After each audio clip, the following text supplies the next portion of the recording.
तो अब हम लोग स्टार्ट करने वाले हैं तीसरा, जो कि लास्ट पॉइंट होगा विद्युत विभव को निकालने का, और इसको बोलते हैं एनी पोजीशन, किसी भी स्थिति में। बस यही तीन से अगर पूछना होगा तो सवाल पूछ सकता है। बाकी चूंकि यह टॉपिक ये तीनों एनसीईआरटी बुक में है आपके, तो बुक के हिसाब से भी इम्पोर्टेंट है। लेकिन जो विद्युत क्षेत्र की तीव्रता हम लोग फर्स्ट चैप्टर में पढ़े थे, उसमें क्या था, तो उसमें ये वाला एनसीईआरटी बुक में नहीं था। तीसरा पॉइंट, 2 पॉइंट था, लेकिन हम तीनों पढ़ा दिए हैं। आप वहां से जाके देख सकते हैं अगर नहीं पढ़े हैं तो।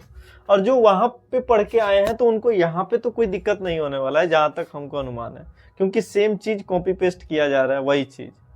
बस अंतर यही है कि वहां पे विद्युत क्षेत्र की तीव्रता निकालना था और यहाँ पे विद्युत विभव निकालना है। तो चलो तीसरा समझते हैं। यहाँ पे लिखा है तीसरा, किसी भी स्थिति में। तो सबसे पहले तो एक डायपोल बनाना पड़ेगा। तो एक डायपोल बनाते हैं। यहाँ पे एक बिंदु ए लेते हैं, ये हमारा -q चार्ज होगा, और यहाँ पे एक बिंदु बी लेते हैं, ये हमारा +q चार्ज होगा। और किसी भी पोजीशन में, तीसरा क्या है, किसी भी स्थिति में, मतलब एक तो आप इसके अक्ष पर पॉइंट नहीं ले सकते हैं, क्योंकि वो तो अक्षीय स्थिति था और उसके लिए हम लोग पढ़ लिए हैं विद्युत विभव। दूसरा, इसके मिड पॉइंट से आप कोई डिस्टेंस पे दूरी नहीं ले सकते हैं, कुछ दूरी पर, क्योंकि वो भी हम लोग पढ़ लिए हैं। ये तो हमारा L होता है, ये भी L होता है। अक्षीय और निरक्षीय दोनों पर पढ़ लिए। तीसरे के लिए एनी पोजीशन, इन दोनों को छोड़ के कोई तीसरा पॉइंट ले लीजिए, इधर इधर ऊपर नीचे कहीं भी। तो हम यहीं पे एक पॉइंट ले लेते हैं और मान लेते हैं इस पॉइंट का नाम हमारा P है, और इसी बिंदु पर हमको निकालना है विद्युत विभव। तो निकालना है तो सबसे पहले इन दोनों से दूरी चाहिए। तो इसको यहाँ से मिला देते हैं और इसको यहाँ से मिला देते हैं। एक को मिला दिए -q चार्ज से, दूसरे को मिला दिए +q चार्ज से, और बाकी मध्य बिंदु से भी मिला देते हैं, वो बिंदु से। और यह वाला जो दूरी है, यह दूरी तो हम लोग मिड पॉइंट से दूरी हम लोग हमेशा क्या लिए हैं, r ही लिए हैं, तो ये भी r हो जाएगा। बात क्लियर है यहाँ तक। अब अगर समझने का हम प्रयास करें तो ये वाला दूरी और ये वाला दूरी हमको निकालना पड़ेगा। सबसे जरूरी चीज इसमें यही होता है, क्योंकि बिना दूरी निकाले आप विद्युत विभव की गणना नहीं कर सकते हैं। ठीक है, तो दूरी तो निकालना पड़ेगा, ये तो फिक्स है, लेकिन निकालेंगे कैसे ये सोचना है। तो थोड़ा सा अगर तुम ध्यान लगाओ, एक थोड़ा सा अलग टॉपिक पे थोड़ा सा हम बात करके और इसको समझ लेंगे कि कैसे दूरी निकालेंगे। अच्छा, अगर हम यह कहें कि चलो यह जो r दूरी है, ये वाला दूरी है, तो इतना ही r दूरी इसमें भी निकालो। अच्छा, ये a से लेके p तक की दूरी बताओ, क्या o से लेके p तक की दूरी के बराबर होगा क्या? नहीं होगा, क्योंकि ये वाला दूरी ज्यादा लंबा होगा और OP जो की दूरी हम r लिए थे, ये दूरी कम होगा। तो अगर हम यहाँ आपसे कहें कि इतना ही दूरी इसमें निकालो, r जितना दूरी इस पे कहाँ तक होगी इस लाइन में, तो फिर आप निकाल पाओगे? नहीं निकाल पाओगे। समझ रहे हो ना? या फिर हम ये कहें कि इतना दूरी जो हमारा क्या है, AP है, उतना दूरी इस पे निकालो, नहीं निकाल पाएंगे। सीधा सीधा बात है, नहीं निकाल पाएंगे। तो उसको निकालने के लिए काम करते हैं हम, इसमें भी अब देखो B से लेके P तक की दूरी अगर हम निकालना चाहें, तो दूरी निकालने के लिए इस पे एक लंब खींच देते हैं। यहाँ पे ध्यान से समझ लीजिए, क्या करेंगे, लंब। अच्छा, जब यहाँ पे लंब खींचे B बिंदु से, तो यहाँ भी A बिंदु से लंब खींचेंगे। लंब खींचने के लिए इस लाइन को थोड़ा सा और बढ़ा देते हैं पीछे की तरफ। बात क्लियर है? क्या किए हैं, ध्यान से समझना है इस चीज को। फिगर बहुत ज्यादा इंपॉर्टेंट है। लंब खींचे हैं, कहां से, दोनों आवेशों से लंब खींचे हैं। यहाँ पे -q चार्ज है जो कि A बिंदु पर स्थित है, A बिंदु से लंब खींचे। यहाँ पे बिंदु +q के कारण बिंदु B पर एक चार्ज है +q, इस बिंदु से डिस्टेंस।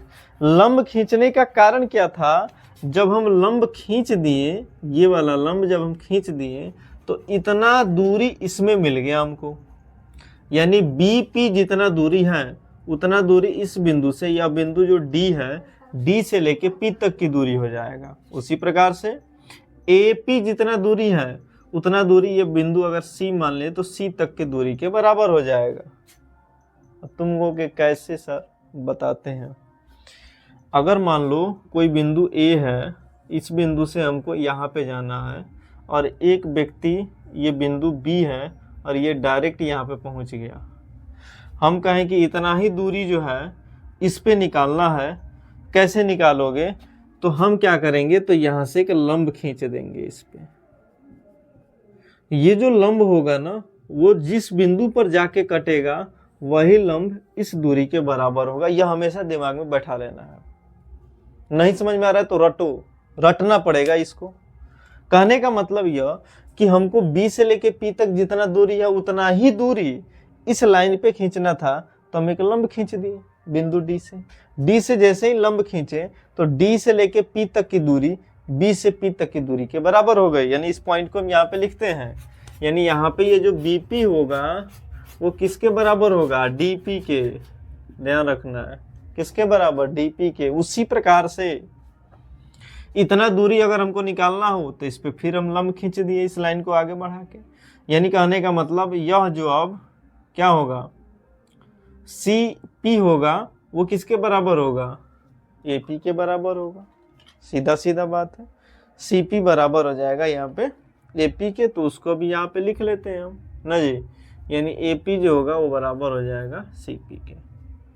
बात हमको जहाँ तक प्रयास किए हैं समझाने का, हमारे अनुमान से समझ में आ गई होगी। चलो, तो ये ज़्यादा जरूरी था समझना। अब आगे बढ़ते हैं हम लोग। काट दिए। अब काटने का मकसद क्या था? काटने का मकसद यही था कि इसका और इसका दूरी बराबर करना था, बराबर हो। अच्छा, अब बीपी दूरी तो हर हाल में निकालना पड़ेगा, स्टार्टिंग में बता दिए थे।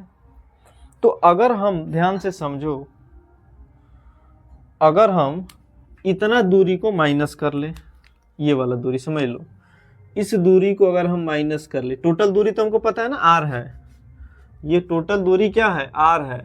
तो आर में से अगर हम इतना दूरी माइनस कर लें तो ये दूरी निकल जाएगा ना डीपी, और डीपी निकल गया तो ये भी निकल गया, क्योंकि ये दोनों आपस में क्या है? बराबर। बात क्लियर है? तो इसको हम एक काम कर लेते हैं, इसको थीटा मान लेते हैं, थीटा। और यहाँ पे एक त्रिभुज बना लेते हैं ओ बी डी। देख लो, ट्रायंगल ओ बी डी में, ठीक है ना। हमको क्या निकालना था? इसको माइनस करना था। और ये है क्या? ओडी है। क्या है ये? ओडी है। और क्या दिया गया है? तो दिया गया है ओ बी, ओ बी दिया गया है। यानी ओडी आधार हम ले लें, ये तो लंब है चूंकि 90 डिग्री का है, तो यह आधार है और यह क्या है? कर्ण है। तो आधार और कर्ण किसके फॉर्मूला में आता है? कॉस के फॉर्मूला में। तो यहाँ पे एक फॉर्मूला यूज करेंगे, कॉस थीटा। कॉस थीटा बराबर आधार बटा कर्ण। आधार हो जाएगा ओ डी और कर्ण हो जाएगा हमारा एल, तो ये एल। तो ओ डी का वैल्यू निकल जाएगा एल कॉस थीटा, और ओ डी हमारा दूरी है, कहाँ से कहाँ तक? यहाँ से यहाँ तक। ओ डी निकल गया दूरी, तो हम क्या बोले थे? इस पूरा दूरी क्या था? आर था, और आर में से ओ डी को हटा लेते हैं, यानी एल माइनस कॉस थीटा, इसको हटा लेते हैं, तो हमारा दूरी क्या निकल जाएगा? पी से लेके डी तक, और जितना पी डी दूरी होगा उतना ही तो बीपी होगा। बात समझ रहे हो ना? बात।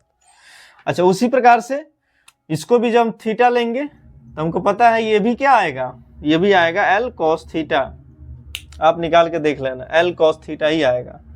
तो यहाँ भी अगर हम अब एपी हमको दूरी चाहिए, तो यह एपी किसके बराबर है? सीपी के बराबर है, यानी पूरा सीपी के बराबर। तो हमको यहाँ तक की दूरी पता है आर, और आर में हम ये जोड़ लेते हैं जो कि बराबर होगा एल कॉस थीटा के। तो R plus L cos theta, दूरी निकल गया ना। ए से लेके पी तक की दूरी निकल गया, माइनस क्यू आवेश से ए से पी तक की दूरी R plus L cos theta. B से पी तक की दूरी निकल गया R minus L cos theta. जब दूरी निकल गया तो अब आराम से हम लोग क्या निकाल सकते हैं? विद्युत विभव निकाल सकते हैं। तो हम लिखते हैं अब यहाँ पे P बिंदु पर विद्युत विभव सबसे पहले किसके कारण? तो माइनस क्यू के कारण। तो माइनस क्यू के कारण कैसे निकालेंगे? V माइनस क्यू बराबर फॉर्मूला होता है के क्यू बटा डी। डी दूरी है। अच्छा, के क्यू माइनस है तो माइनस के क्यू।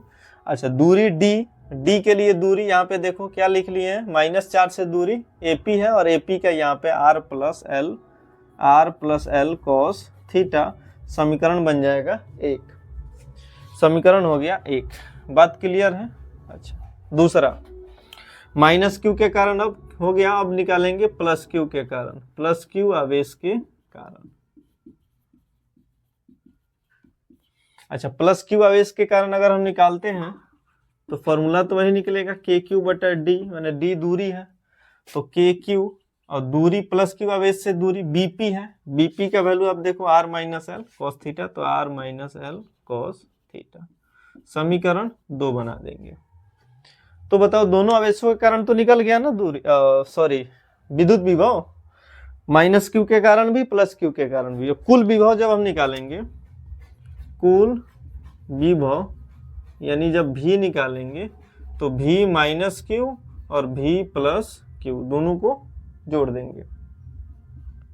बताओ भी माइनस क्यू का वैल्यू तो यहाँ पे लिखा है, भी प्लस क्यू का वैल्यू यहाँ पे लिखा है, तो एक काम कर लेते हैं ना, इसको उतार लेते हैं। ये हो जाएगा माइनस के क्यू बटा में हो जाएगा R plus L cos theta, plus Q के कारण हो जाएगा के क्यू बटा में R minus L cos theta. के क्यू दोनों में है, बाहर निकाल लेंगे, यहाँ बच जाएगा नीचे R plus L cos theta, R minus L cos theta. तो हमको बोले थे क्या कि इसका भी एलसीएम ले लो, तो एलसीएम लोगे तो R plus L cos theta और इनटू में हो जाएगा R minus L cos theta. बात क्लियर है?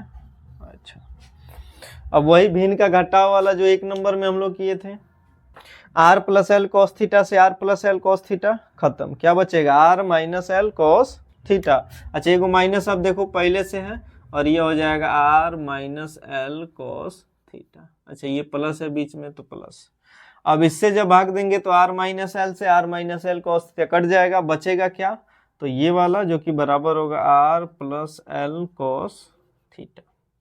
यानी अगर हम समझने का प्रयास करें थोड़ा सा और, तो यह हमारा है के क्यू, तो के क्यू माइनस से जब गुणा करेंगे तो यह माइनस प्लस, ये अंदर में हो जाएगा माइनस आर और minus minus plus L cos theta, फिर प्लस में ये तो जैसे है वैसे उतार लेंगे, R plus L cos theta. बटा में अगर आप देखते हैं तो ये एक वैल्यू, इसको अगर a मान ले, इसको b मान ले, तो a plus B A minus B बराबर हो जाएगा a स्क्वायर यानी r का स्क्वायर माइनस b स्क्वायर यानी l कॉस थीटा। तो ये इसका स्क्वायर करेंगे तो l स्क्वायर, ये हो जाएगा कॉस स्क्वायर थीटा। बात क्लियर है? ठीक है। अच्छा, l कॉस थीटा ये प्लस में है, आई माइनस में, नहीं नहीं नहीं नहीं, ये तो नहीं कटेगा, r एक प्लस में एक माइनस में कट जाएगा, तो यहाँ पे हमारा बचेगा क्या, तो ऊपर बच गया क्या के क्यू, तो है ये है, और इनटू में ये l cos theta, l cos theta ये हो जाएगा 2l कॉस थीटा, और नीचे क्या बचेगा, तो नीचे हो जाएगा R square minus L square cos square theta. दिख रहा है ना? ठीक है, इतना वैल्यू आया। अब समझो, यहाँ पे अभी समाप्त नहीं हुआ है। अगर तुम देखो तो फिर वही कहानी हम बोले थे, P बराबर होता है 2QL, जिसको तोड़ दें तो P बराबर Q इंटू 2L, और 2L क्या होता है, इन दोनों आवेशों के बीच का दूरी होता है। तो यहाँ पे है ना 2L इंटू Q है ना, इसके जगह पे P लिख सकते हैं, तो यह हो जाएगा हमारा KP cos थीटा, क्योंकि इसके जगह पे लिख लिए P। और नीचे तुम दिमाग लगाओ, हमने इसके पहले भी बोला था क्या, तो L जो होता है वो बहुत छोटा होता है, किससे, R से, इसलिए L का वैल्यू 0 ले लेते हैं। और जब L का वैल्यू 0 लेंगे तो 0 में cos से गुणा होगा तो सब 0 कर देगा। इधर हमारा नीचे केवल क्या बचेगा, R का स्क्वायर बचेगा। तो ये हमारा विभव हो जाएगा, जो कि किसके बराबर होगा, तो KP cos थीटा बटा में R का स्क्वायर, और यही तो है हमारा अक्ष, सॉरी एनी पोजीशन पर, यानी किसी भी स्थिति पर विद्युत विभव का मान।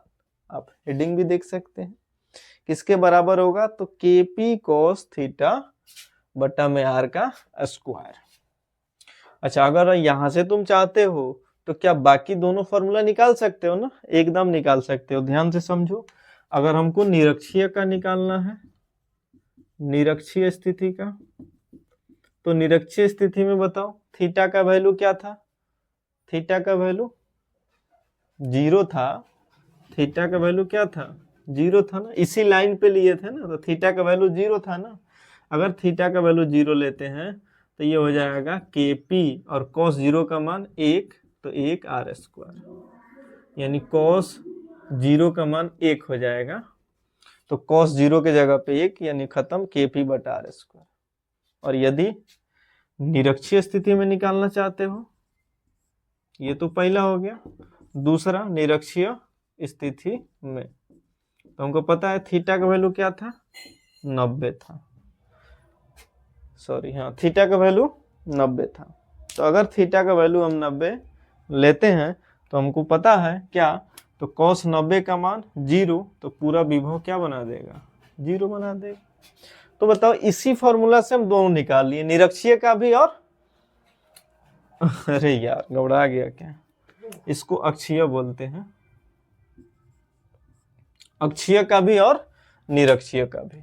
बात क्लियर है ना। तो ये सबसे इंपॉर्टेंट है तीनों में, क्योंकि देखो ये तो थोड़ा सा ये एक ऐसा फॉर्मूला है जिससे हम अक्षीय और निरक्षीय दोनों का निकाल सकते हैं, समझ रहे हो ना, इसलिए ये ज्यादा महत्वपूर्ण हो जाता है।